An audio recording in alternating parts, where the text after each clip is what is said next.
Hi guys! Our topic for today is how to invite.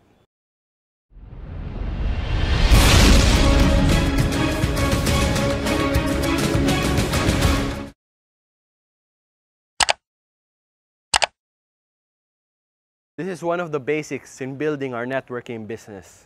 Very important matutunan ang how to invite. Dahil kung wala tayong ma-invite, wala tayong magiging business partners. Wala namang perfect way kung paano mag-invite. Bibigyan ko lang kayo ng simple guidelines kung ano yung mga na-try ko na. And the magic line is, tara, punta tayo sa birthday. Mag-date tayo. Samahan mo ako mag-malling. Mag-apply tayo ng trabaho.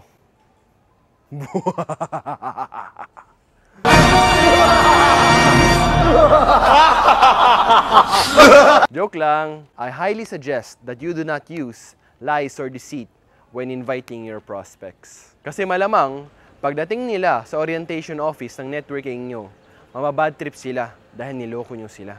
Huwag ka rin magbabanggit ng words na networking, recruit, upline, downline, or prospect. Lalo na kung di mo pa alam kung paano explain kung ano talagang ibig sabihin ng networking. Dahil marami ang misinformed kung ano talaga ang networking. Madalas na naisip nila, pag naririnig nilang word na networking is pyramiding. Pero kung nag-research ka na, nagpaturo ka na sa upline mo, kung paano i-defend ang networking, pwede mo nabanggitin ito. Hello! Ang pinaka-simple na effective rin gamitin ay ang FOR method. F stands for family.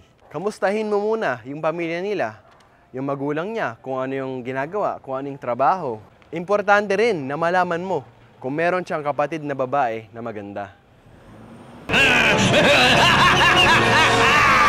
O stands for occupation. Kamustahin mo yung trabaho niya. Ilang years na siya nag-work, previous job experience, or yung future plans niya. Ganda rin, itanong mo kung ano yung pinakamahirap na part sa trabaho niya.